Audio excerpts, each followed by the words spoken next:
प्रदोष व्रत कथा।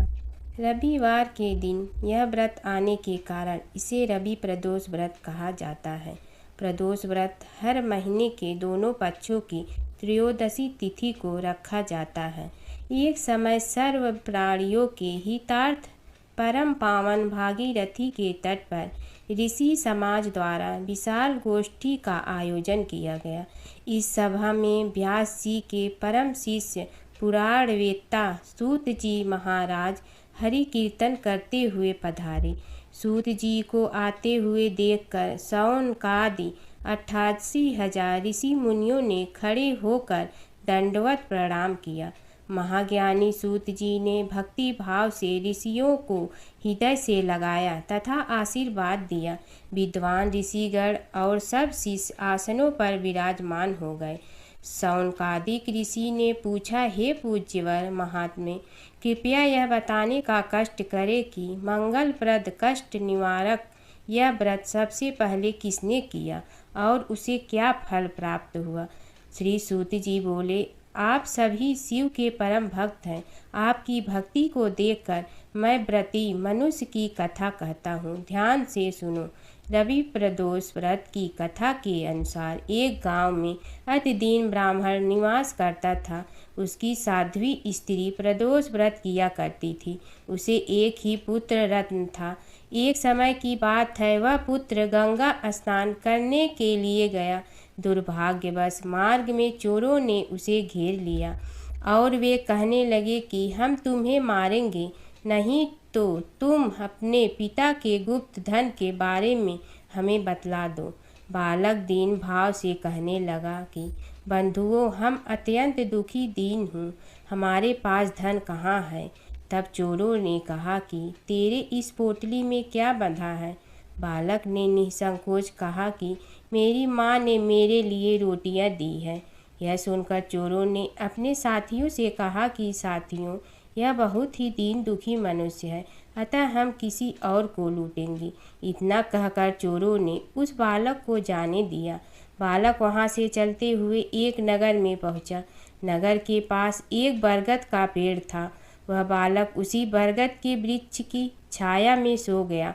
उसी समय उस नगर के सिपाही चोरों को खोजते खोजते हुए उस बरगद के वृक्ष के पास पहुँचे और बालक को चोर समझकर बंदी बना राजा के पास ले गए। राजा ने उसे कारावास में बंद करने का आदेश दिया। ब्रह्माणी का लड़का जब घर नहीं लौटा तब उसे अपने पुत्र की बड़ी चिंता हुई।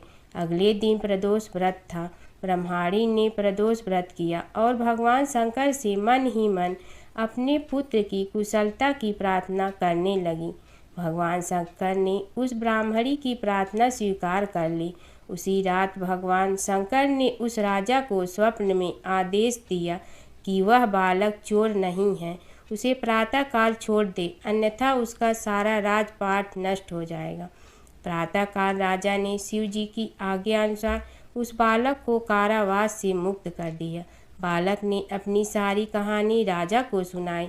सारी वृतांत सुनकर राजा ने अपने सिपाहियों को उस बालक के घर भेजा और उसके माता पिता को राज दरबार में बुलाया।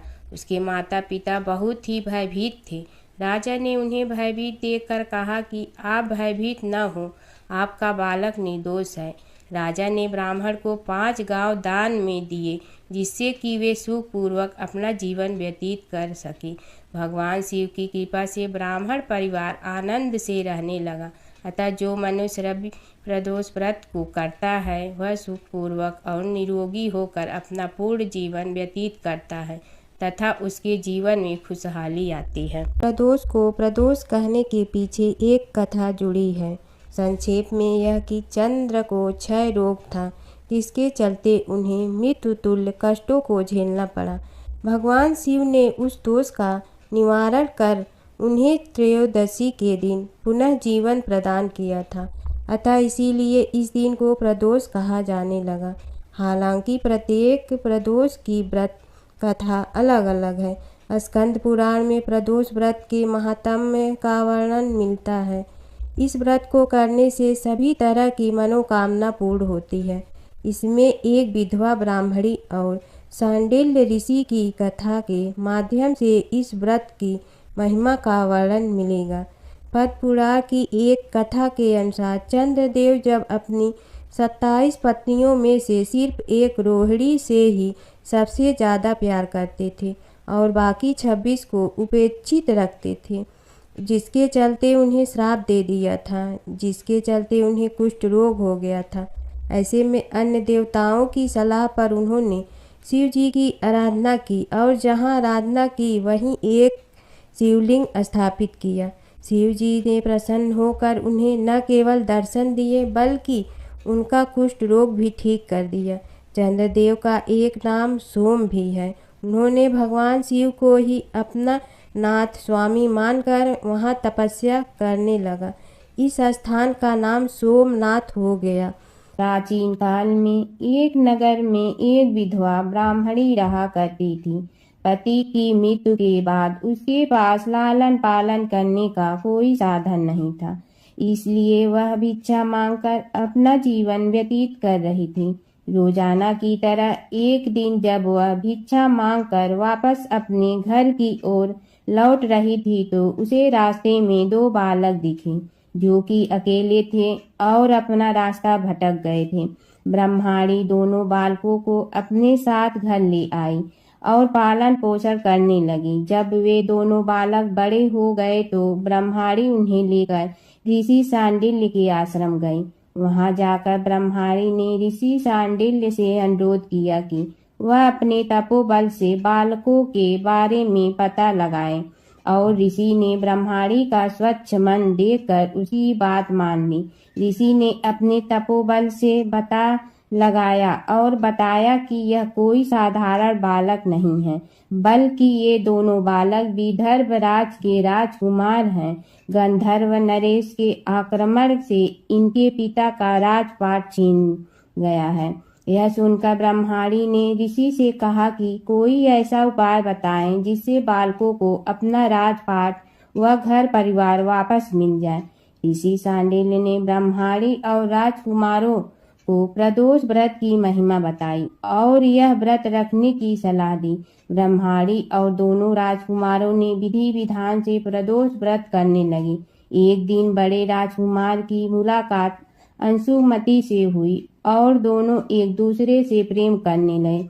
इसके बाद ब्रह्माणी ने अंशुमति के पिता से विवाह की बात की तो वह मान गए और दोनों का विवाह हो गया। अंशुमति भी एक राजा की पुत्री थी और उसके पिता के सहयोग से दोनों राजकुमार ने गंधर्व पर हमला किया और उनकी जीत हुई, जिसके बाद दोनों राजकुमारों को अपना सिंहासन वापस मिल गया और गरीब ब्राह्मण को भी एक खास स्थान दिया गया, जिससे उनके सारे दुख खत्म हो गए।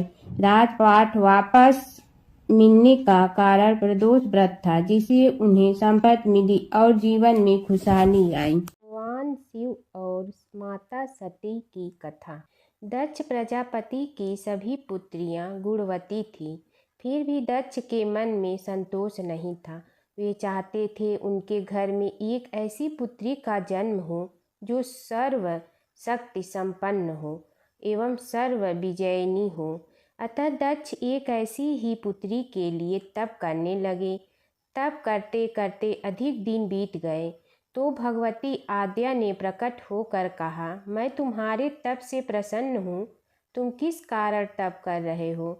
दक्ष ने तप करने का कारण बताया तो माँ बोली, मैं स्वयं पुत्री रूप में तुम्हारे यहाँ जन्म धारण करूँगी।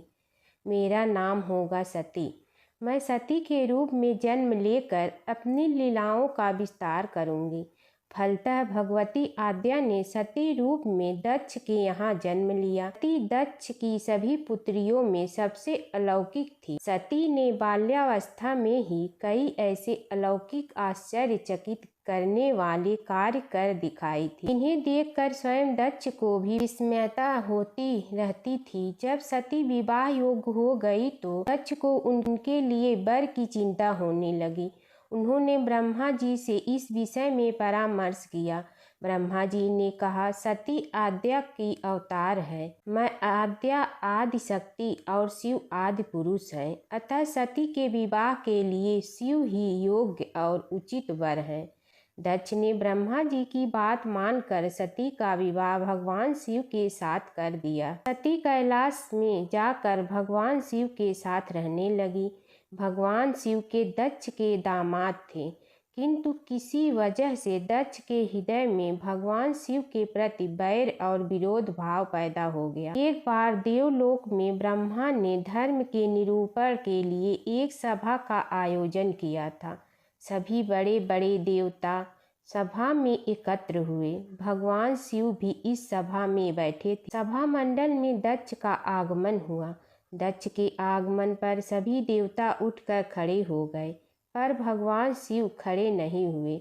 उन्होंने दक्ष को प्रणाम भी नहीं किया। फलतः दक्ष ने अपमान का अनुभव किया। केवल यही नहीं, उनके हृदय में भगवान शिव के प्रति ईर्ष्या की आग जल उठी। वे उनसे बदला लेने के लिए समय और अवसर की प्रतीक्षा करने लगे। एक बार सती और शिव कैलाश पर्वत पर बैठे हुए परस्पर वार्तालाप कर रहे थे। उसी समय आकाश मार्ग से कई विमान कनखल की ओर जाते हुए दिखाई पड़े। सती ने उन विमानों को देखकर भगवान शिव से पूछा, प्रभु ये सभी विमान किसके हैं और कहाँ जा रहे हैं? भगवान शंकर ने उत्तर दिया, आपके पिता ने बड़े यज्ञ का आयोजन किया है। समस्त देवता और देवांगनाएं इन विमानों में बैठकर उसी यज्ञ में सम्मिलित होने के लिए जा रहे हैं। इस पर सती ने दूसरा प्रश्न किया, क्या मेरे पिता ने आपको यज्ञ में सम्मिलित होने के लिए नहीं बुलाया? भगवान शंकर ने उत्तर दिया, आपके पिता मुझसे बैर रखते हैं, फिर वे मुझे क्यों बुलाने लगे? सती मन ही मन सोचने लगी, फिर बोली, यज्ञ के इस अवसर पर अवश्य मेरी सभी बहनें आएंगी। उनसे मिले हुए बहुत दिन हो गए। यदि आपकी अनुमति हो तो मैं भी अपने पिता के घर जाना चाहती हूँ। यज्ञ में सम्मिलित हो लूँगी और बहनों से भी मिलने का अवसर मिलेगा। भगवान शिव ने उत्तर दिया, इस समय वहाँ जाना उचित नहीं होगा। आपके पिता मुझसे बैर रखते हैं। हो सकता है वे आपका भी अपमान करें। बिना बुलाए किसी के घर जाना उचित नहीं होता है। इस पर सती ने प्रश्न किया, ऐसा क्यों? भगवान शिव ने उत्तर दिया, विवाहित लड़की को बिना बुलाए पिता के घर नहीं जाना चाहिए, क्योंकि विवाह हो जाने पर लड़की अपने पति की हो जाती है। पिता के घर से उसका संबंध टूट जाता है। लेकिन सती पीहर जाने के लिए हठ करती रही, अपनी बात बार बार दोहराती रही। उनकी इच्छा देखकर भगवान शिव ने पीहर जाने की अनुमति दे दी। उनके साथ अपना एक गढ़ भी साथ में भेज दिया। उस गढ़ का नाम वीरभद्र था। सती वीरभद्र के साथ अपने पिता के घर गई। घर में सती से किसी ने भी प्रेम पूर्वक वार्तालाप नहीं किया। दक्ष ने उन्हें देखकर कहा, तुम क्या यहाँ मेरे अपमान कराने आई हो? अपनी बहनों को तो देखो, वे किस प्रकार भांति के अलंकारों और सुंदर वस्त्रों से सुसज्जित हैं। तुम्हारे शरीर पर मात्र बाघांबर है। तुम्हारा पति शमशानवासी और भूतों का नायक है। वह तुम्हें बाघंबर छोड़कर और पहना ही क्या सकता है? दक्ष के कथन से सती के हृदय में पश्चाताप का सागर उमड़ पड़ा। वे सोचने लगी, उन्होंने यहाँ आकर अच्छा नहीं किया। भगवान ठीक ही कह रहे थे, बिना बुलाए पिता के घर भी नहीं जाना चाहिए। पर अब क्या हो सकता है? अब तो आ ही गई हूँ। पिता के कटु और अपमानजनक शब्द सुनकर भी सती मौन रही। वे उस यज्ञ मंडल में गई जहाँ सभी देवता और ऋषि मुनि बैठे थे, तथा यज्ञ कुंड में धू धू करती जलती हुई अग्नि में आहुतियाँ डाली जा रही थी। सती ने यज्ञ मंडप में सभी देवताओं के तो भाग देखे, किंतु भगवान शिव का भाग नहीं देखा। वे भगवान शिव का भाग न देखकर अपने पिता से बोली, पितृ श्रेष्ठ, यज्ञ में तो सबके भाग दिखाई पड़ रहे हैं, किंतु कैलाशपति का भाग नहीं है। आपने उनका भाग क्यों नहीं रखा? दक्ष ने गर्व से उत्तर दिया, मैं तुम्हारे पति शिव को देवता नहीं समझता। वह तो भूतों का स्वामी, नग्न रहने वाला और हड्डियों की माला धारण करने वाला है। वह देवताओं की पंक्ति में बैठने योग्य नहीं है। उसे कौन भाग देगा। सती के नेत्र लाल हो उठे। उनके मुखमंडल प्रलय के सूर्य की भांति तेजोदीप्त हो उठा। उन्होंने पीड़ा से तिलमिलाते हुए कहा, ओह, मैं इन शब्दों को कैसे सुन रही हूँ। मुझे धिक्कार है। देवताओं, तुम्हें भी धिक्कार है। तुम भी उन कैलाशपति के लिए इन शब्दों को कैसे सुन रहे हो। तो मंगल के प्रतीक हैं और जो क्षण मात्र में संपूर्ण सृष्टि को नष्ट करने की शक्ति रखते हैं। वे मेरे स्वामी हैं। नारी के लिए उसका पति ही स्वर्ग होता है।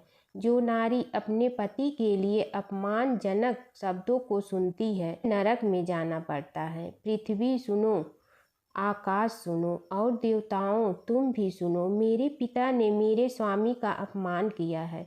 मैं अब एक क्षण भी जीवित रहना नहीं चाहती। सती अपने कथन को समाप्त करती हुई यज्ञ के कुंड में कूद पड़ी। जलती हुई आहुतियों के साथ उनका शरीर भी जलने लगा। यज्ञ मंडप में खलबली पैदा हो गई। हाहाकार मच गया। देवता उठकर खड़े हो गए। वीरभद्र क्रोध से काँप उठे। वे उछल उछल कर यज्ञ का विध्वंस करने लगे। यज्ञ मंडप में भगदड़ मच गई। देवता और ऋषि मुनि भाग खड़े हुए। वीरभद्र ने देखते ही देखते दक्ष का मस्तक काट कर फेंक दिया। समाचार भगवान शिव के कानों में भी पड़ा। वे प्रचंड आंधी की भांति कनखल जा पहुँचे। सती के जले हुए शरीर को देखकर भगवान शिव ने अपने आप को भूल गए। सती के प्रेम और उनकी भक्ति ने शंकर के मन को व्याकुल कर दिया। उन शंकर के मन को व्याकुल कर दिया जिन्होंने काम पर भी विजय प्राप्त की थी और जो सारी सृष्टि को नष्ट करने की क्षमता रखते थे। वे सती के प्रेम में खो गए, बेसुध हो गए। भगवान शिव ने उन्मत्त की भांति सती के जले हुए शरीर को कंधे पर रख लिया। वे सभी दिशाओं में भ्रमण करने लगे। शिव और सती के इस अलौकिक प्रेम को देखकर पृथ्वी रुक गई, हवा रुक गई, जल का प्रवाह ठहर गया और रुक गई। देवताओं की सांसें, सृष्टि व्याकुल हो उठी। सृष्टि के प्राणी पुकारने लगे, त्राहि मां त्राहि मां। भयानक संकट उपस्थित देखकर सृष्टि के पालन भगवान विष्णु आगे बढ़े। वे भगवान शिव की बेसुधी में अपने चक्र से सती के एक एक अंग को काट काट कर गिराने लगे। धरती पर 51 स्थानों में सती के अंग कट कट कर गिरे। जब सती के सारे अंग कट कर गिर गए तो भगवान शिव पुनः अपने आप में आए। जब वे अपने आप में आए तो पुनः सृष्टि के सारे कार्य चलने लगे। धरती पर जिन 51 स्थानों में सती के अंग कट कट कर गिरे थे, वे ही स्थान आज शक्तिपीठ माने जाते हैं। आज भी उन स्थानों में सती का पूजन होता है, उपासना होती है तथा शिव और सती का प्रेम, शिव और सती के प्रेम ने उन्हें अमर और वंदनीय बना दिया। एक बार भगवान शिव तथा माता पार्वती नर्मदा नदी के किनारे बैठे थे। वहाँ माता पार्वती ने भगवान शिव से समय व्यतीत करने के लिए चौपड़ खेलने को कहा। शिव चौपड़ खेलने के लिए तैयार हो गए, परंतु इस खेल में हार जीत का फैसला कौन करेगा, यह प्रश्न उनके समक्ष उठा तो भगवान शिव ने कुछ तिनके एकत्रित कर उसका एक पुतला बनाकर उसकी प्राण प्रतिष्ठा कर दी और पुतले से कहा, बेटा, हम चौपड़ खेलना चाहता हूँ, परंतु हमारी हार जीत का फैसला करने वाला कोई नहीं है। इसलिए तुम बताना कि हम दोनों में से कौन हारा और कौन जीता। उसके बाद भगवान शिव और माता पार्वती का चौपड़ खेलना शुरू हो गया। यह खेल 3 बार खेला गया और संयोग से तीनों बार माता पार्वती ही जीत गईं। खेल समाप्त होने के बाद बालक से हार जीत का फैसला करने के लिए कहा गया तो उस बालक ने महादेव को विजयी बताया।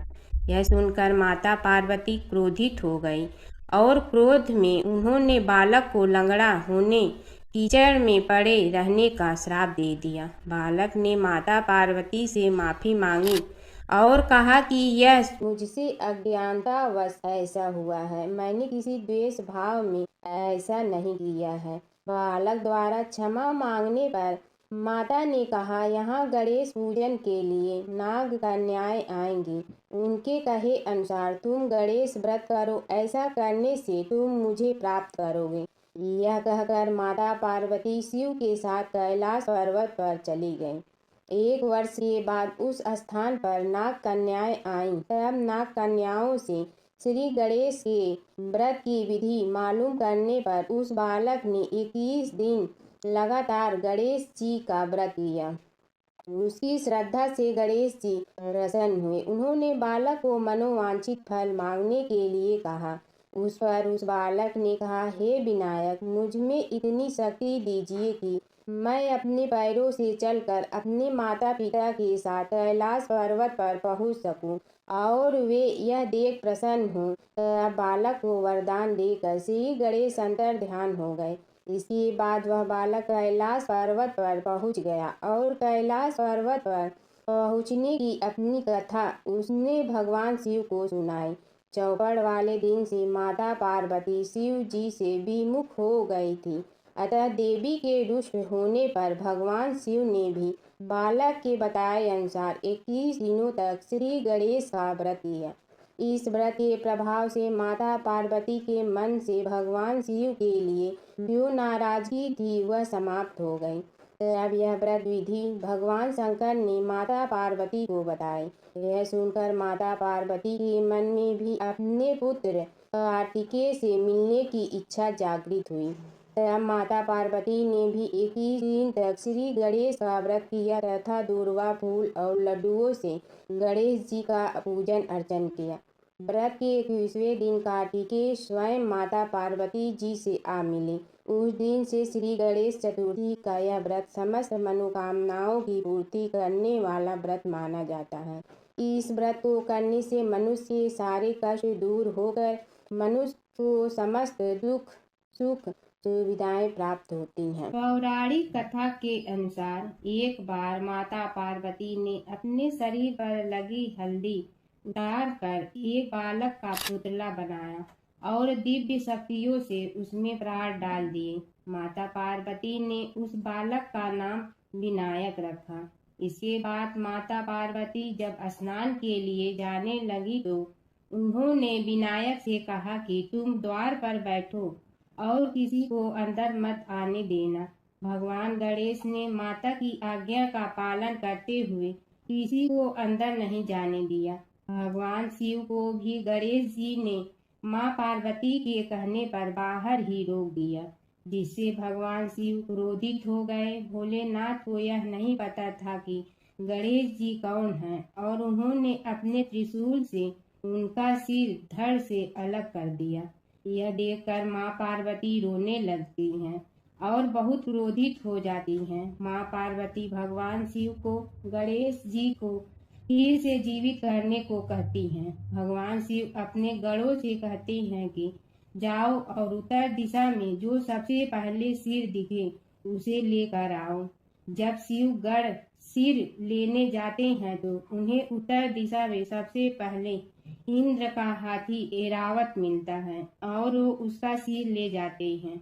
इसके बाद भगवान शिव अपने पुत्र गणेश जी को हाथी का सिर लगाकर जीवित कर देते हैं। जमुना की कहानी।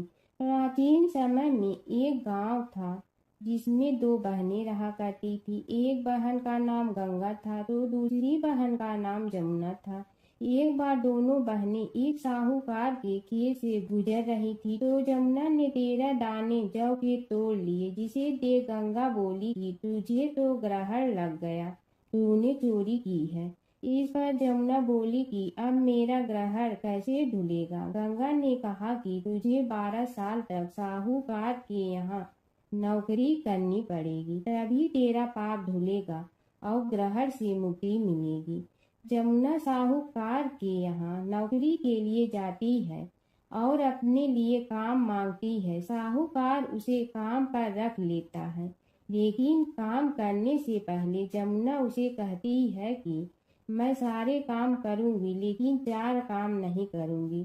जूठे बर्तन नहीं मांजूंगी, झाड़ू नहीं लगाऊंगी, बिस्तर नहीं बिछाऊंगी और दिया नहीं जलाऊंगी।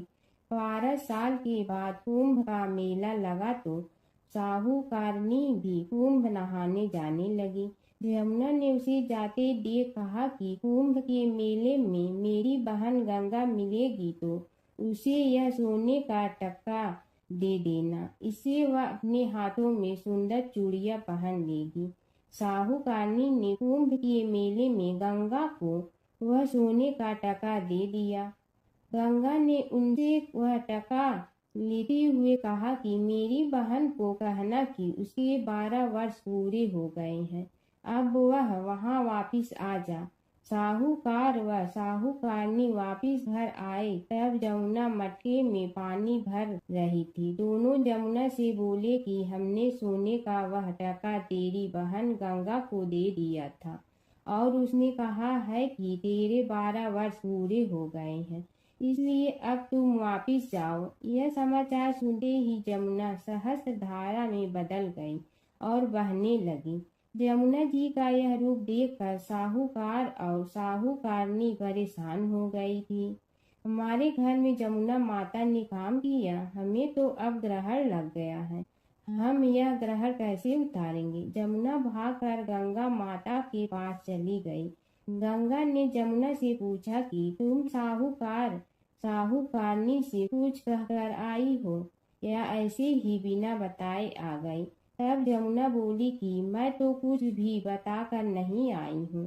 गंगा ने कहा कि जा उन्हें धीरज दे आ, नहीं तो उन्हें जीवन भर असंतोष ही रहेगा।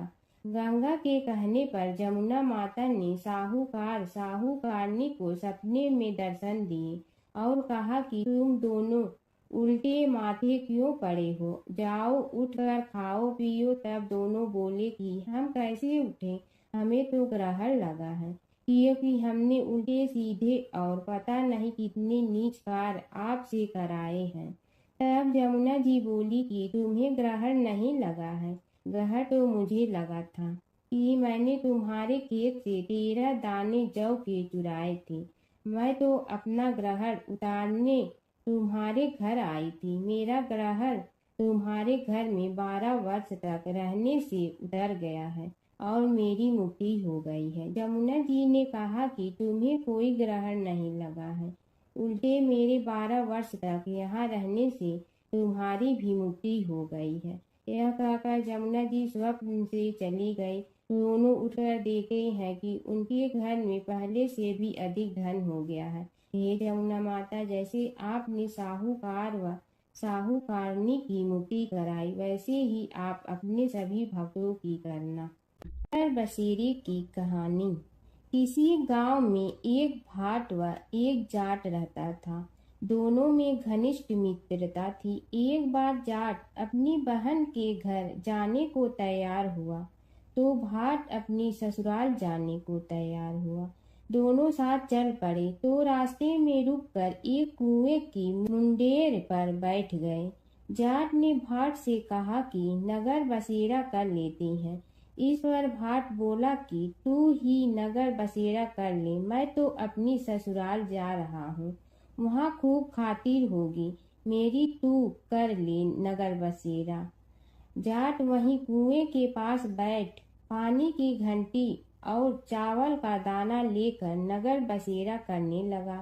नगर बसेरा करने के साथ जाट कहने लगा कि नगर बसेरा जो करे सो मल धोवे पाँव, ताता माड़ा तापसी देगी मेरी माँ, माँ देगी मावशी तेगी द्वारका का वास, मीठा मीठा घास वृंदावन का वास, 5 कुल्ठी छठी रास, मेरी जीवड़ो श्री कृष्ण के पास, डालू पानी हो जाए घी, झट से निकल जाए मेरा जी। यह सब कर कर के वह जाट बहन के पास चल पड़ा। जाट की बहन ने भाई के आने पर उसकी खातिर की खी बूढ़ा के साथ भाई को जिमाया। दोनों ने बैठकर ढेर सारी बातें की। इधर भाट अपने ससुराल पहुंचा तो वहां आग लगी हुई थी। आग बुझाने वह भी लग गया, जिसमें हाथ मुंह भी काले हो गए और खुद भी थोड़ा सुलझ गया। ना रोटी ना पानी के लिए ही किसी ने पूछा। एक पड़ोसन आई तो उसने भाट की सास को कहा कि जमाई आया है, जरा उस आओ भगत कर लो। बुढ़िया बोली कि सब कुछ तो जल गया है, अब कहाँ से आओ भगत करूं। तब पड़ोसन ने ही भाट को एक रोटी के साथ छाछ दी। उसने वही खाकर गुजारा किया। शाम को दोनों फिर घर की ओर चल पड़े और रास्ते में मिल गए और एक दूसरे का हाल पूछा। भाट बोला कि मेरी ससुराल में तो आग लगी हुई थी, आग बुझाते मैं खुद काला हो गया हूँ, ना रोटी मिली ना पानी। जाट बोला कि मेरी तो बहुत खातिर हुई। फिर बोला कि मैंने कहा था ना कि नगर बसेरा कर ले, आ अब कर ले, लेकिन भाट ने फिर मना कर दिया। कहने लगा कि चाहे रोटी दे या न दे, तेरी तो माँ है, दही चूरमा का पेड़ा धरा पाएगा। भाट ने फिर नगर बसेरा नहीं किया, जाट ने कर लिया नगर बसेरा। जो करे सो मल धोए पाँव, ताता मारा तापसी देगी मेरी माँ। माँ देगी मावसी देगी द्वारका का वास, मीठा मीठा घास वृंदावन का वास। 5 कुल्ठी छठी रास, मेरा जी बड़ो श्री कृष्ण के पास। डालू पानी हो जाए घी, झट से निकल जाए मेरा जी। करके वह चल पड़ा। घर पहुँचते ही जाट की मौसी ने बहुत लाड प्यार किया। उधर भाट घर गया तो उसकी भैंस खो गई थी। बाप एक लाठी रखे तो दूसरी उठाए और कहने लगा कि ससुराल गया तो आग लगा दी, अब यहाँ आया तो भैंस खो दी। बाप ने कहा कि पहले भैंस लेकर आ, तभी रोटी पानी मिलेगा। सारा दिन भाट भैंस ढूंढता रहा, लेकिन उसे भैंस नहीं मिली। जाट और भाट की मुलाकात फिर से बाजार में हो गई। जाट ने भाट के हाल चाल पूछे तो भाट बोला कि आते ही भैंस खो गई, बस उसी दिन से भैंस ढूंढ रहा हूँ।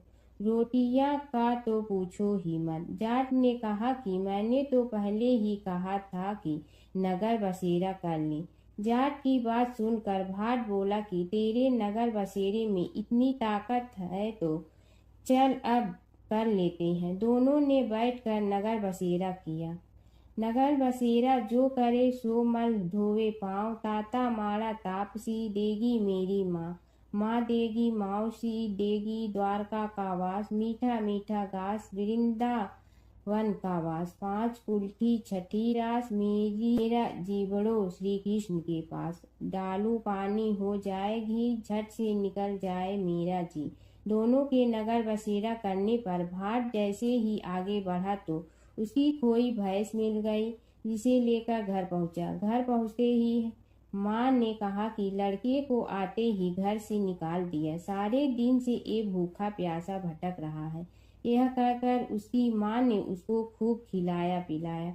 इस घटना के बाद सारे नगर में ढिंढोरा पिटवा गया कि तब कोई अपने पीहर या सास से आते जाते नगर बसेरा करें। जैसे भाट को नगर बसेरा करने का फल मिला, वैसे ही हर किसी को मिले। प्राचीन काल की बात है। नैमिषारण्य क्षेत्र में ऋषि महर्षि और साधु संतों का समाज जुड़ा था। उसमें श्री सूत जी भी विद्यमान थे। शौनक जी ने उनकी सेवा में उपस्थित होकर निवेदन किया कि हे अज्ञान रूप घोर तिमिर को नष्ट करने में करोड़ों सूर्यों के समान प्रकाशमान श्री सूत जी हमारे कानों के लिए अमृत के समान जीवन प्रदान करने वाले कथा तत्व का वर्णन कीजिए। हे सूत जी, हमारे हृदयों में ज्ञान के प्रकाश की वृद्धि तथा भक्ति, वैराग्य और विवेक की उत्पत्ति जिस कथा से हो सकती हो, वह हमारे प्रति कहने की कृपा कीजिए। शौनक जी की जिज्ञासा से सूत जी बड़े प्रसन्न हुए। पूरा तन इतिहासों के स्मरण से उनका शरीर पुलकायमान हो रहा था। वे कुछ देर उसी स्थिति में विराजमान रहकर कुछ विचार करते रहे और अंत में बोले, शौनक जी, इस विषय में आपके चित्त में बड़ी जिज्ञासा है।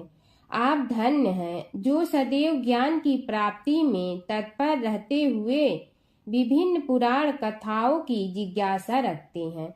आज मैं आपको ज्ञान के परम स्रोत रूप श्री गणेश जी का जन्म कर्म रूप चरित्र सुनाऊंगा। गणेश जी से ही सभी ज्ञानों सभी विद्याओं का उद्भव हुआ है। अब आप सावधान चित्त से विराजमान हो। श्री गणेश जी के ध्यान और नमस्कार पूर्वक उनका चरित्र श्रवण करें।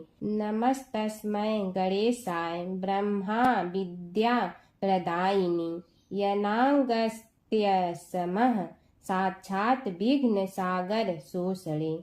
कैसे हैं वे श्री गणेश जो सभी प्रकार की ब्रह्म विद्याओं को प्रदान करने वाले अर्थात ब्रह्मा के सगुण और निर्गुण स्वरूप पर प्रकाश डालने और जीव ब्रह्मा का अभेद प्रतिपादन करने वाली विद्याओं के दाता हैं। वे विघ्नों के समुद्रों को महर्षि अगस्त्य के समान शोषण करने में समर्थ हैं।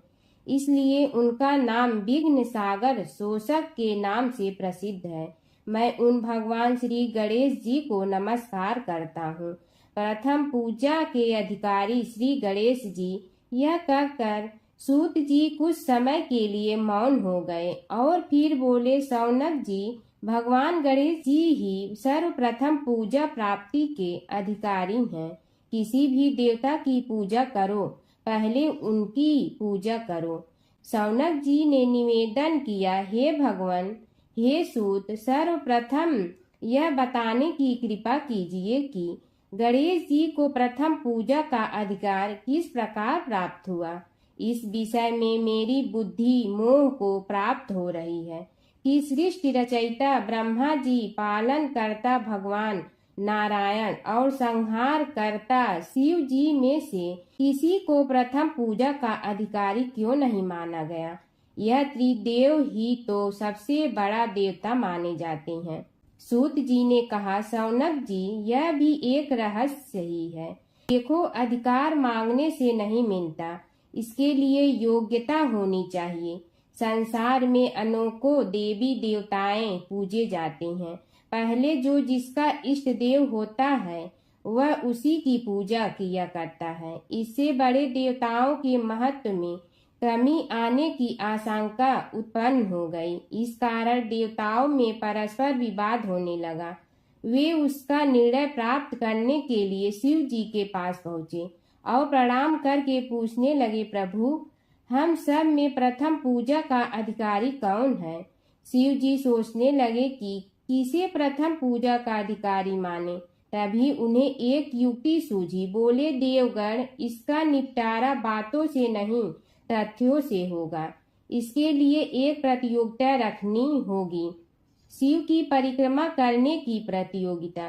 देवगण उनका मुख देखने लगे, शंकित हृदय से सोचने लगे कि कैसी प्रतियोगिता रहेगी। यह शिव जी ने उनके मन के भाव ताड़ लिए, इसलिए सांत्वना भरे शब्दों में बोले, घबराओ मत, कोई कठिन परीक्षा नहीं ली जाएगी। बस इतना ही कि सभी अपने अपने वाहनों पर चढ़कर संसार की परिक्रमा करो और फिर यहाँ लौट आओ। जो पहले लौटेगा वही सर्वप्रथम पूजा का अधिकारी होगा। अब क्या देर थी, सभी अपने अपने वाहन पर चढ़कर दौड़ पड़े। किसी का वाहन गजराज था तो किसी का सिंह, किसी का भैंसा तो किसी का मृग, किसी का हंस तो किसी का उल्लू, किसी का अश्व तो किसी का श्वान। अभिप्राय यह है कि वाहनों को विविधता के दर्शन उस समय जितने भले प्रकार से हो सकते थे उतने अन्य समय में नहीं। सबसे गया बीता वाहन गणेश जी का था मूषक, उससे चूहा भी कहते हैं। ऐसे वाहन के बल भरोसे इस प्रतियोगिता में सफल होना तो क्या, सम्मिलित होना भी हास्यास्पद है। गणेश जी ने सोचा, छोड़ो, क्या होगा प्रतियोगिता में भाग लेने से, हम तो यहाँ बैठे रहकर ही तमाशा देखेंगे। वे बहुत देर तक विचार करते रहे। अंत में उन्हें एक युक्ति सूझी। शिव जी स्वयं ही जगदाता हैं, यह संसार उन्हीं का प्रतिबिंब है, तब क्यों न इन्हीं की परिक्रमा कर ली जाए।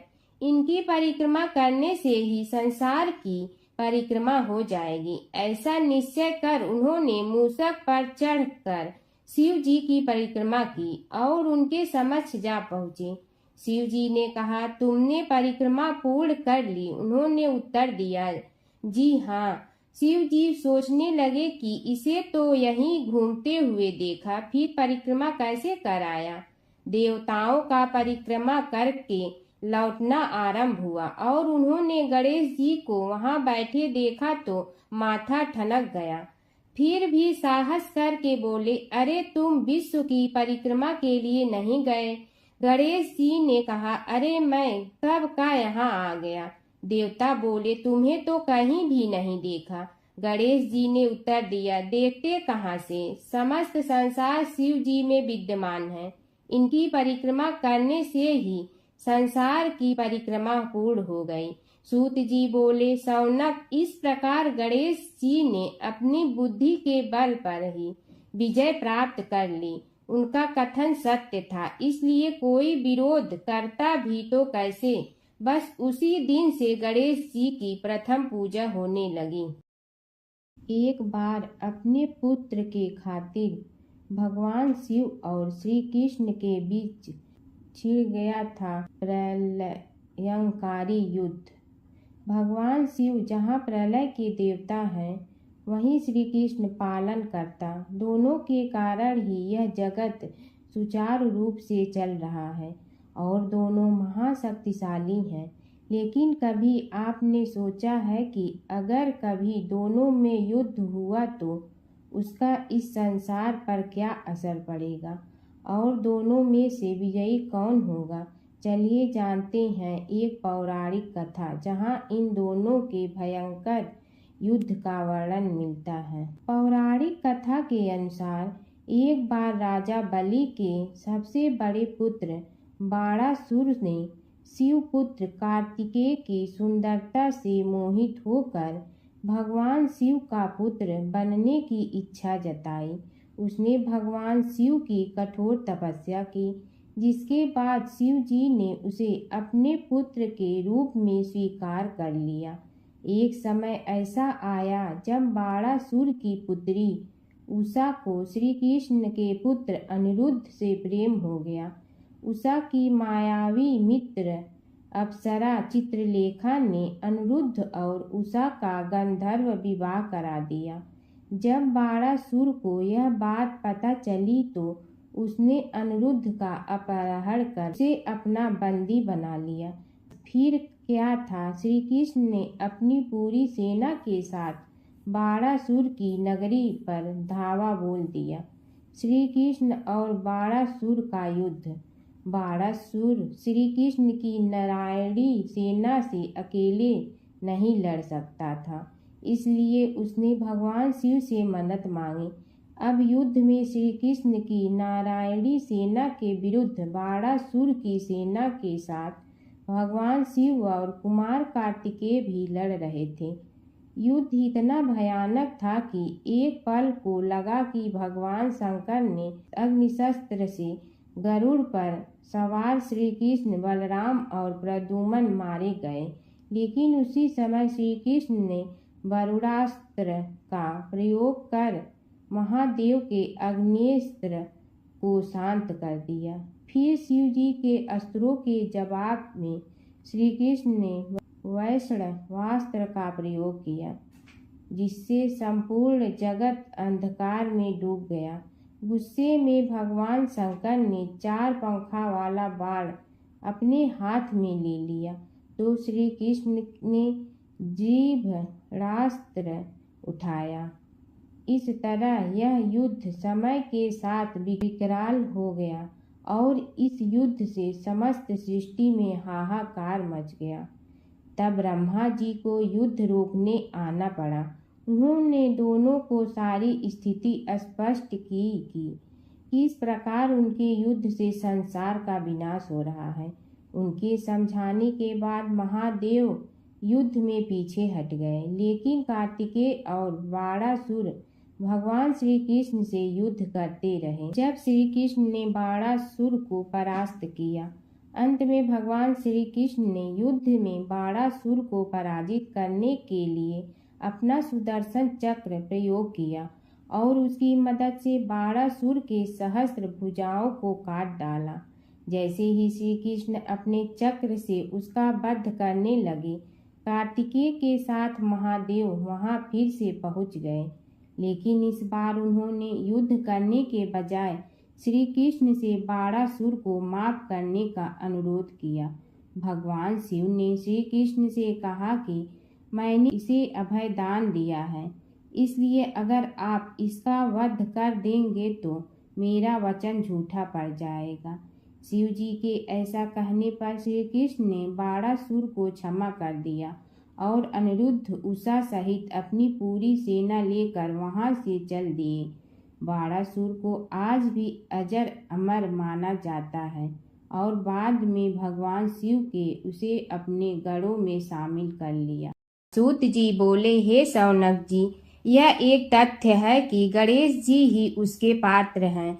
वे बड़े देवता का भी कार्य सिद्धि में विघ्न उपस्थित होने पर उन विघ्न राज का आश्रय न लिया हो। हे शौनक, वे देव भी बड़े दयालु हैं। नाम तो शिव जी का ही आशुतोष है, किंतु वे सर्वात्मा और सर्वरक्षक प्रभु तो शिव जी की अपेक्षा भी शीघ्र ही प्रकट हो जाते हैं।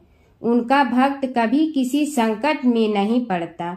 यदि प्रारब्ध वशात कभी किसी विपत्ति में पड़ भी जाता है तो गणेश्वर की उपासना करने पर उनके अनुग्रह से उनके समस्त दुख दूर होकर परम सुख की प्राप्ति होती है। शौनक ने कहा, हे सूत जी, हे महाभाग, हे प्रभु, मैं गणेश जी के विभिन्न चरित्रों का अध्ययन करना चाहता हूँ, तो मुझे बताइए कि किस ग्रंथ का अवलोकन करूं। हे दयामय, आपको तो उनके समस्त चरित्र विदित है कि यदि आप ही उन्हें सुनाने की कृपा करें तो मेरा अत्यधिक उपकार होगा। सूत जी बोले, हे शौनक भगवान, गणेश्वर के इतने चरित्र हैं कि उन सब का कथन इस जीवा से संभव नहीं, क्योंकि प्रभु अनंत, प्रभु चरित्र अनंता वाली बात समस्त विद्वान ऋषि मुनि कहते हैं। फिर भी गणेश जी प्रथम पूजा के अधिकारी होने के कारण समस्त देव चरित्रों में जुड़े हुए हैं, इसलिए उनका प्रभाव भी सर्वाधिक व्यापक है। हे मुने, हे शौनक, वे भगवान सर्व समर्थ हैं। वे सभी का तिरस्कार करने में समर्थ हैं, किंतु उनका तिरस्कार कोई भी नहीं कर सकता। यह त्रिलोक्य उन्हीं भगवान के संकेत पर नित्य करता है। इसकी समस्त क्रियाएं उन्हीं की इच्छा पर आश्रित हैं। हे शौनक भगवान गणेश्वर स्वयं कहते हैं, शिवे विष्णु च शक्तौ च सूर्ये मयि निराधिप यो भेद बुद्धि योगः स सम्य योगुः मतो मम। हे नरेश्वर, हे वरेण्य, शिव, विष्णु, शक्ति, सूर्य और मुझ गणेश में जो अभेद बुद्धि योग है, मेरे मत में वही सम्यक योग है। इससे यह भी सिद्ध है कि समस्त देवता उन्हीं के स्वरूप हैं। वे ही भगवान विभिन्न कार्य रूपों के अनुसार अपना भिन्न भिन्न नाम रखते हैं। हे मुनि श्रेष्ठ, उन सब देवताओं के चरित्र भी उन्हीं गणराज के चरित्र हैं। यद्यपि सब चरित्र एक ही ग्रंथ में मिलने में संभव नहीं है, फिर भी गणेश्वर के अनेकों प्रमुख चरित्रों का वर्णन गणेश पुराण में हुआ है। राजा सोमकांत का वृतांत कथन। शौनक जी ने पूछा, हे प्रभु, गणेश पुराण का आरंभ किस प्रकार हुआ, यह मुझे बताने की कृपा करें। इस पर सूत जी ने कहने लगे, हे शौनक, यद्यपि गणेश पुराण है तो बहुत प्राचीन, क्योंकि भगवान गणेश्वर तो आदि हैं। न जाने कब से गणेश जी अपने उपासकों पर कृपा करते चले आ रहे हैं। उनके अनंत चरित्र हैं। जिनका संग्रह एक महापुराण का रूप ले सकता है। उसे एक बार भगवान नारायण ने नारद जी को और भगवान ने शंकर और जगन जननी पार्वती जी को सुनाया था। बाद में वही पुराण संक्षेप रूप में ब्रह्मा जी ने महर्षि वेद व्यास को सुनाया और फिर व्यास जी ने महर्षि भृगु को सुनाया। भृगु ने कृपा करके सौराष्ट्र के एक राजा सोमकांत को सुनाया था। तब से वह पुराण अनेक कथाओं में विस्तृत होता रहा और अनेक कथाओं से रहित होता हुआ अनेक रूप में प्रचलित है। शौनक जी ने पूछा, भगवान आप यह बताने का कष्ट करें कि राजा सोमकांत कौन था। उसने महर्षि से गणेश पुराण का श्रवण कहाँ किया था। उस पुराण के श्रवण से उसे क्या क्या उपलब्धियां हुई। हे नाथ, मुझे श्री गणेश्वर की कथा के प्रति उत्कंठा बढ़ती ही जा रही है।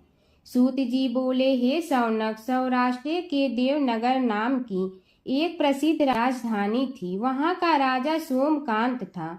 वह अपनी प्रजा का पुत्र के समान पालन करता था। वह वेद ज्ञान संपन्न, शस्त्र विद्या में पारंगत एवं प्रबल प्रतापी राजा, समस्त राजाओं में मान्य तथा अत्यंत वैभवशाली था। उसका ऐश्वर्य कुबेर के भी ऐश्वर्य को लज्जित करता था। उसने अपने पराक्रम से अनेकों देश जीत लिए थे।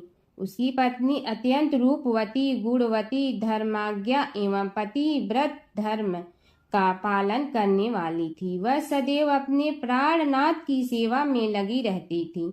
उसका नाम सुधर्मा था। जैसे वह प्रतिव्रता थी, वैसे ही राजा भी एक पत्नी व्रता का पालन करने लगा। उसके हेमकांत नामक एक सुंदर पुत्र था। वह भी सभी विद्याओं का ज्ञाता और अस्त्र शस्त्रादि के अभ्यास में निपुण हो गया था। यह सभी श्रेष्ठ लक्षणों से संपन्न, सद्गुणी एवं प्रजा जनों के हितों का अत्यंत पोषक था।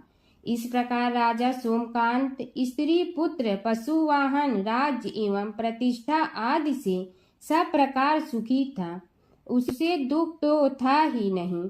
सभी राजागण उसका हार्दिक सम्मान करते थे तथा उसकी श्रेष्ठ कीर्ति भी संसार व्यापी थी। परंतु युवा अवस्था के अंत में सोमकांत को घृणित कोष्ठ रोग हो गया। उसके अनेक उपचार किए गए किंतु कोई लाभ नहीं हुआ। रोग शीघ्रता से बढ़ने लगा और उसके कीड़े पड़ गए। जब रोग की अधिक वृद्धि होने लगी और उसका कोई उपाय न हो सका तो राजा ने मंत्रियों को बुलाकर कहा, सुव्रतो, जाने किस कारण यह रोग मुझे पीड़ित कर रहा है। अवश्य ही यह किसी पूर्व जन्म के पाप का फल होगा। इसलिए मैं अब अपना समस्त राजपाट छोड़कर वन में रहूंगा। मेरे पुत्र हेमकांत को मेरे समान मानकर राज्य शासन का धर्म पूर्वक संचालन कराते रहें। यह कहकर राजा ने शुभ दिन दिखवाकर अपने पुत्र हेमकांत को राज्य पद पर अभिषेक किया और अपनी पत्नी सुधर्मा के साथ निर्जन वन की ओर चल दिया। प्रजापालक राजा के वियोग में समस्त प्रजा जन अश्रु बहाते हुए उनके साथ चले गए।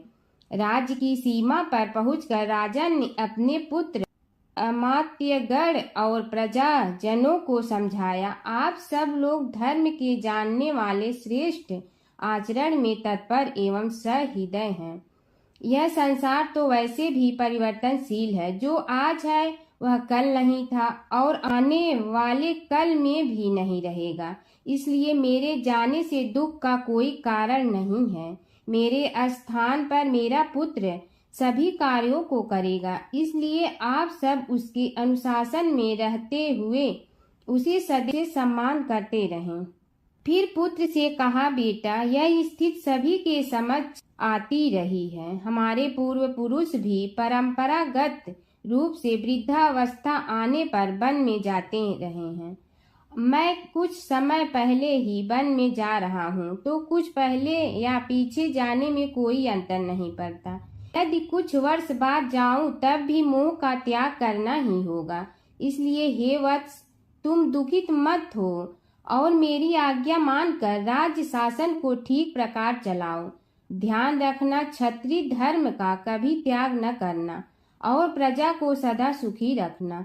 इस प्रकार राजा सोमकांत ने सभी को समझा बुझाकर वहां से वापस लौट आया और स्वयं अपनी पतिव्रता भार्या के साथ वन में प्रवेश किया। पुत्र हेमकांत के आग्रह से उसने सुबल और ज्ञान गम्य नामक 2 आत्माओं को भी साथ ले लिया। उन सब ने एक समतल एवं सुंदर स्थान देखकर वहां विश्राम किया। तभी उन्हें एक मुनि कुमार दिखाई दिया। राजा ने उससे पूछा, तुम कौन हो, कहाँ रहते हो? यदि उचित समझो तो मुझे बताओ।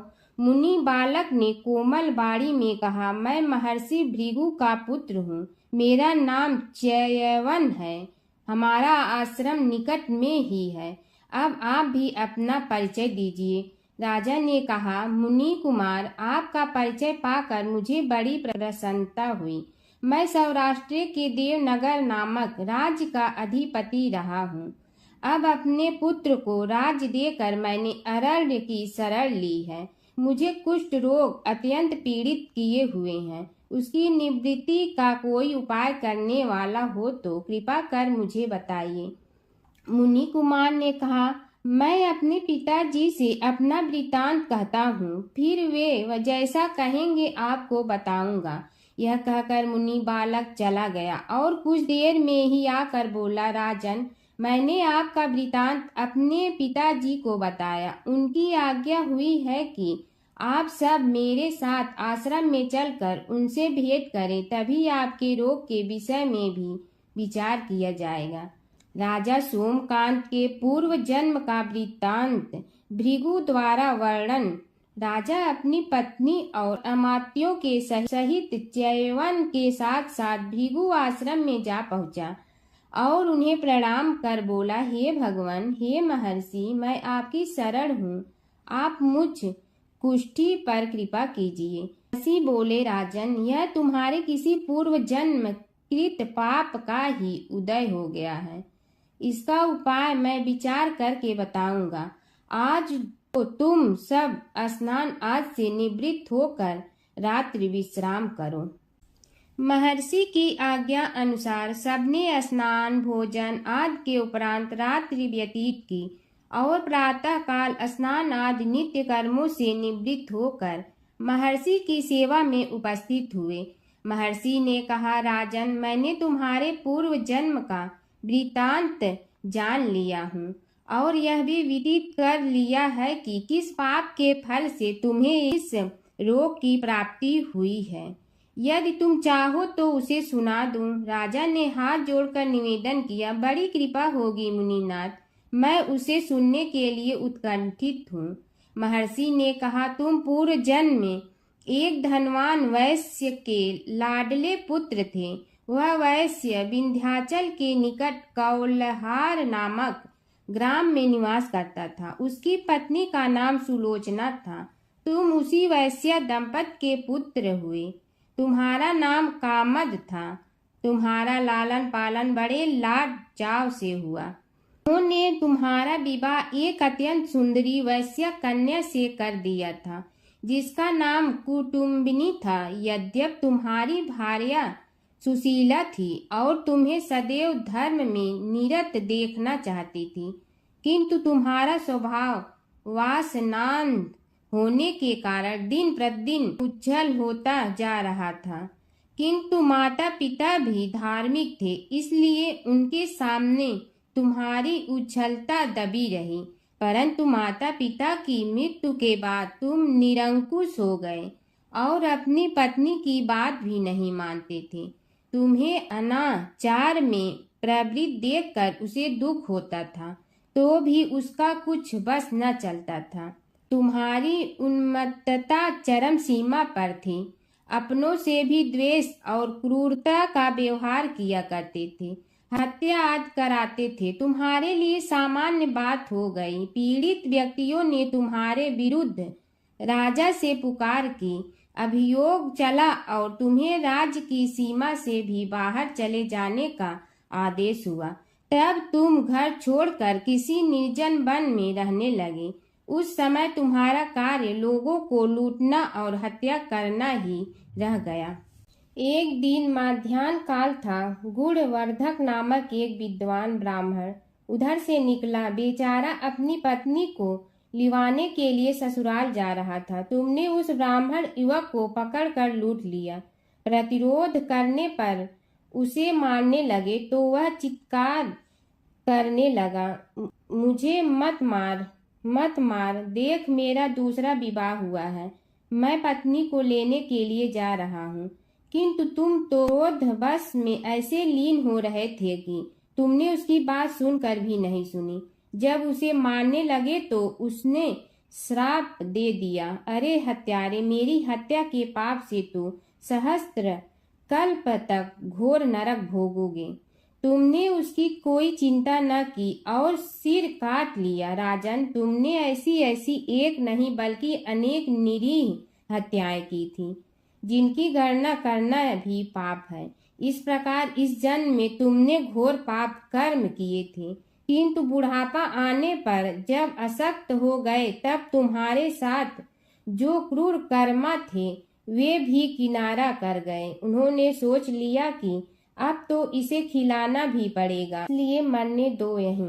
अमोघ प्रभाव गणेश उपासना का कथन। राजन, अब तुम निरालंब थे, चल फिर तो सकते ही नहीं थे। भूख से पीड़ित रहने के कारण रोगों ने भी घेर लिया। उधर से जो कोई निकलता तुम्हें घृणा की दृष्टि से देखता हुआ चला जाता। तब तुम आहार की खोज में बड़ी कठिनाई से चलते हुए एक जीर्ण शीर्ण देवालय में पहुंचा। उसमें भगवान गणेश्वर की प्रतिमा विद्यमान थी। तब न जाने किस पुण्य के उदय होने से तुम्हारे मन में गणेश जी के प्रति भक्ति भाव जागृत हुआ। तुम निराहार रहकर उनकी उपासना करने लगे। उससे तुम्हें सब कुछ मिला और रोग भी कम हुआ। राजन, तुमने अपने साथियों की दृष्टि बचाकर बहुत सा धन एक स्थान पर गाड़ दिया था।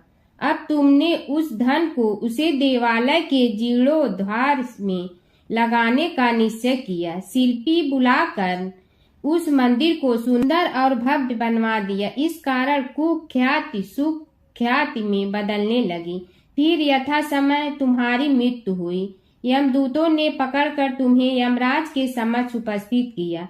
यमराज तुमसे बोले, जीव, तुमने पाप और पुण्य दोनों ही किए हैं और दोनों का ही भोग तुम्हें भोगना है, किंतु पहले पाप का फल भोगना चाहते हो पुण्य का। इसके उत्तर में तुमने प्रथम अपने पुण्य कर्मों के भोग की इच्छा प्रकट की और इसीलिए उन्होंने तुम्हें राजकुल में जन्म लेने के लिए भेज दिया।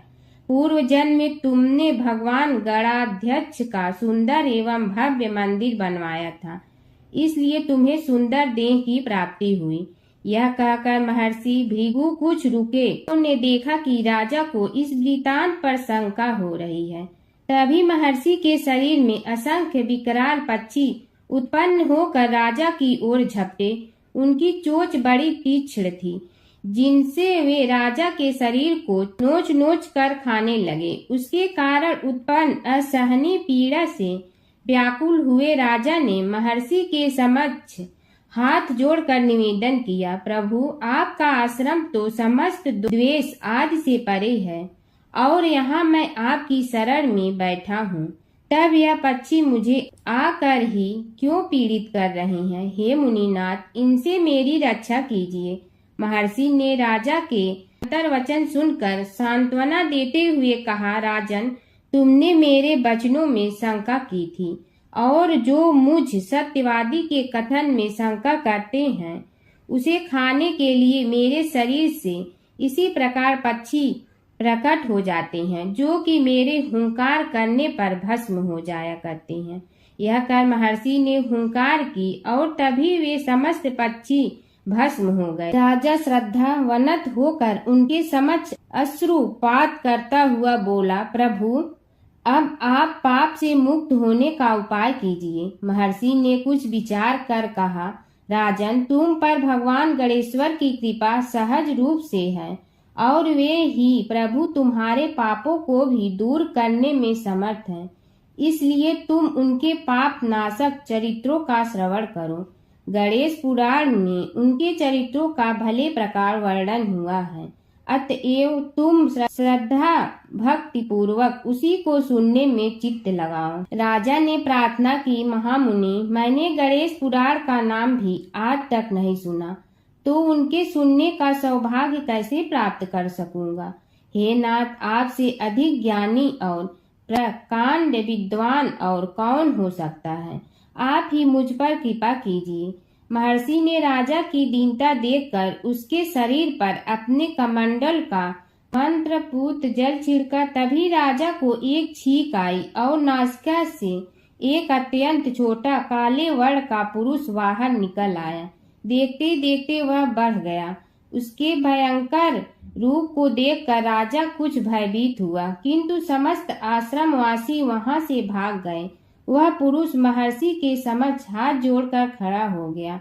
उन्हें उसकी ओर देखा और कुछ उच्च स्वर में बोले, तू कौन है, क्या चाहता है। वह बोला, मैं साक्षात पाप हूँ, समस्त पापियों के शरीर में मेरा निवास है। आपके मंत्रपूत जल के स्पर्श से मुझे विवश होकर राजा के शरीर से बाहर निकलना पड़ा है। अब मुझे बड़ी भूख लगी है, बताइए क्या खाऊं और कहाँ रहूं। महर्षि बोले, तू उस आम के अवकाश स्थान में निवास कर और उसी वृक्ष के पत्ते खाकर जीवन निर्वाह कर। यह सुनते ही वह पुरुष आम के वृक्ष के पास पहुंचा, किंतु उसके स्पर्श मात्र से वह वृक्ष जलकर भस्म हो गया। फिर जब पाप पुरुष को रहने के लिए कोई स्थान दिखाई न दिया तो वह भी अंतर्हित हो गया। भगवान शिव के गढ़ नंदी का कथा। नंदी कैसे बने शिव के गढ़। शिव की घोर तपस्या के बाद शिलाद ऋषि ने नंदी को पुत्र रूप में पाया था। शिलाद ऋषि ने अपने पुत्र नंदी को संपूर्ण वेदों का ज्ञान प्रदान किया। एक दिन शिलाद ऋषि के आश्रम में मित्र और वरुण नाम के दो दिव्य ऋषि पधारे। नंदी ने अपने पिता की आज्ञा से उन ऋषियों की उन्होंने अच्छे से सेवा की। जब ऋषि जाने लगे तो उन्होंने शिलाद ऋषि को तो लंबी उम्र और खुशहाल जीवन का आशीर्वाद दिया, लेकिन नंदी को नहीं। तब शिलाद ऋषि ने उनसे पूछा कि उन्होंने नंदी को आशीर्वाद क्यों नहीं दिया। इस पर ऋषियों ने कहा कि नंदी अल्पायु है। यह सुनकर शिलाद ऋषि चिंतित हो गए। पिता की चिंता को नंदी ने जानकर पूछा, क्या बात है पिताजी। तब पिताजी ने कहा कि तुम्हारी अल्पायु के बारे में ऋषि कह गए हैं, इसीलिए मैं चिंतित हूँ। यह सुनकर नंदी हंसने लगा और कहने लगा कि आपने मुझे भगवान शिव की कृपा से पाया है, तो मेरी उम्र की रक्षा भी वही करेंगे। आप क्यों चिंता करते हैं। इतना कहते ही नंदी भुवन नदी के किनारे शिव की तपस्या करने के लिए चले गए। कठोर तप के बाद शिव जी प्रकट हुए और कहा, वरदान मांगो वत्स। तब नंदी ने कहा कि मैं उम्र भर आपके सानिध्य में रहना चाहता हूँ। नंदी के समर्पण से प्रसन्न होकर भगवान शिव ने नंदी को पहले अपने गले लगाया और उन्हें बैल का चेहरा देकर उन्हें अपने वाहन, अपना दोस्त, अपने गढ़ों में सर्वोत्तम के रूप में स्वीकार कर लिया। जय शिव ओंकारा प्रभु, जय शिव ओंकारा। ब्रह्मा विष्णु सदाशिव अर्धांगी धारा। जय शिव ओंकारा। एकानन चतुरानन पंचानन राजे।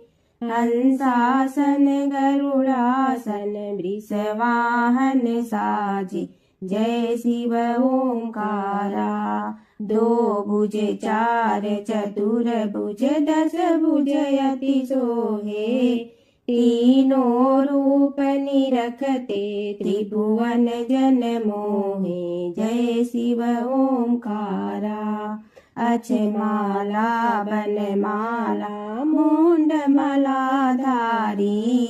चंदन मृग मद सोहे भोले शुभकारी जय शिव ओंकारा श्वेतांबर पीतांबर बागंबर अंगे ब्रह्मादिक सनकादिक प्रेतादिक संगे जय शिव ओंकारा करके मध्य कमंडलु और त्रिशूलधारी सुखकारी दुखहारी जग पालनकारी जय शिव ओंकारा ब्रह्मा विष्णु सदा शिव जानत अविवेका रणवाचर में शोभित ए तीनों एका जय शिव ओंकारा त्रिगुण स्वामी जी की आरती जो कोई नर गावे कहत शिवानंद स्वामी मन वांछित फल पावे जय शिव ओंकारा प्रभु जय शिव ओंकारा